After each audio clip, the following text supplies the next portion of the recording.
دائما. Assalamualaikum warahmatullahi wabarakatuh. Innalhamdulillah nahmaduhu wa nasta'inuhu wa nastaghfiruh wa na'udzu billahi min syururi anfusina wa min sayyiati a'malina. May yahdihillahu fala mudilla lahu wa may yudlil fala hadiya lahu. Asyhadu an la ilaha illallah wahdahu la syarika lahu wa asyhadu anna Muhammadan abduhu wa rasuluhu la nabiyya ba'da. Pertama, mari kita panjatkan puji syukur kita kepada Allah SWT yang telah memberikan kita hikmat sehingga kita dapat menikmati nikmat yang telah diberikannya. Selawat dan salam semoga curahkan kepada baginda Nabi Muhammad SAW beserta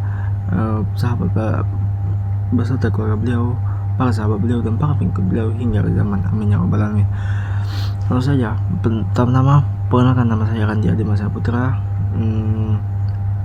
NIM 1231044, kelas 2B PGMI. Di sini saya akan menjelaskan masalah tentang pendidikan dan bagaimana solusinya. Pertama kita harus mengetahui apa pendidikan itu. Pendidikan adalah sebuah proses pengembangan potensi diri secara menyeluruh untuk memiliki kecerdasan spiritual, pengendalian diri, kepribadian, kecerdasan, akhlak mulia, serta keterampilan yang diperlukan bagi dirinya, masyarakat, bangsa, dan negara.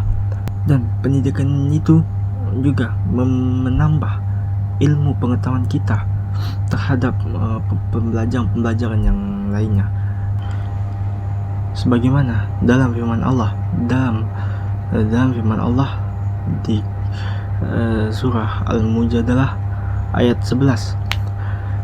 A'udzu billahi minasyaitonir rajim. Bismillahirrahmanirrahim.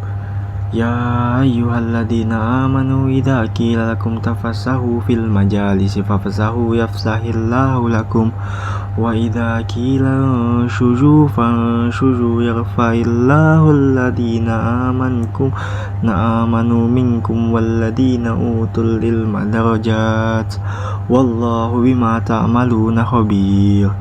Yang artinya, wahai orang yang beriman, apabila dikatakan kepadamu berilah kelapangan di dalam majelis-majelis, maka lapangkanlah, niscaya Allah akan memberi kelapangan untukmu. Apabila dikatakan berdirilah kamu, maka berdirilah, niscaya Allah akan mengangkat orang-orang yang beriman di antaramu dan orang-orang yang diberi ilmu beberapa derajat. Allah Maha teliti terhadap apa yang kamu kerjakan. Maksud dari ayat tersebut tuh, kita berpengetahuan akan diangkat oleh Allah derajatnya dalam beberapa derajat.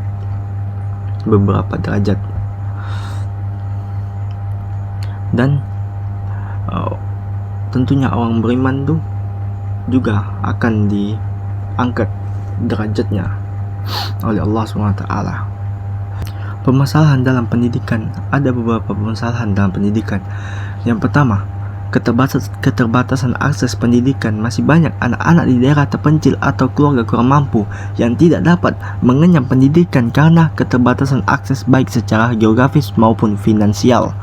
Yang kedua, kualitas pendidikan yang tidak merata. Terdapat kesenjangan kualitas pendidikan antara daerah perkotaan dan pedesaan, serta antara sekolah negeri dan swasta. Hal ini disebabkan oleh distribusi tenaga pendidikan dan fasilitas pendidikan yang tidak merata.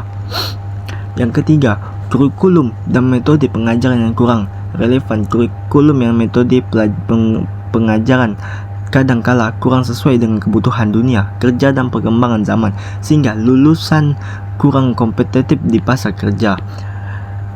Yang keempat, permasalahan dalam pendidikan ialah rendahnya kualitas dan kesejahteraan tenaga pendidik. Banyak tenaga pendidik yang belum memenuhi kualifikasi dan keahlian yang memadai, serta kesejahteraan yang masih rendah sehingga mempengaruhi kinerja mereka. Itu adalah beberapa permasalahan di pendidikan. Dan bagaimana solusinya? Cara mengatasi permasalahan tersebut ialah pertama, meningkatkan anggaran pendidikan dan mengalokasikannya secara merata ke seluruh wilayah, serta memberikan beasiswa bagi siswa kurang mampu. Yang kedua, meningkatkan kualitas dan pemerataan distribusi tenaga pendidik melalui program pelatihan dan insentif, serta membangun infrastruktur pendidikan yang memadai di seluruh wilayah.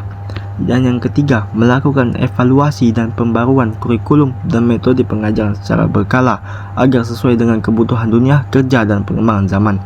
Dan yang keempat, meningkatkan kesejahteraan tenaga pendidik melalui peningkatan gaji, tunjangan, dan fasilitas yang memadai, serta memberikan pelatihan dan pengembangan karir secara berkesinambungan.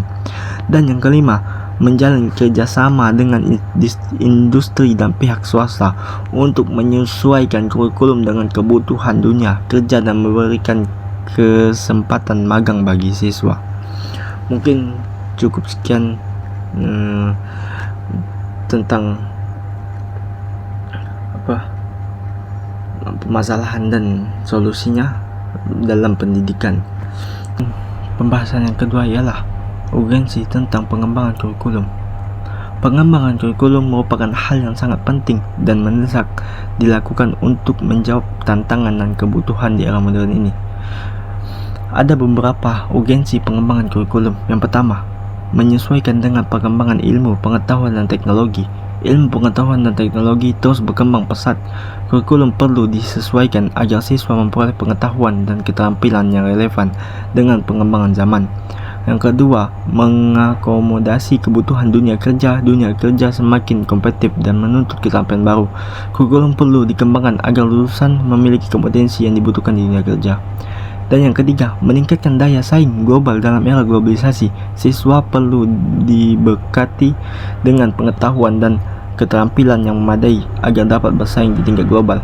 Dan yang keempat, menanamkan nilai-nilai dan karakter positif. Pengembangan kurikulum juga penting untuk menanamkan nilai-nilai positif seperti kejujuran, disiplin, tanggung jawab, dan nilai kepada siswa. Dan yang kelima, mengoptimalkan potensi siswa. Setiap siswa memiliki bakat dan minat yang beragam. Kurikulum perlu dikembangkan agar dapat mengakomodasi dan mengoptimalkan potensi setiap siswa.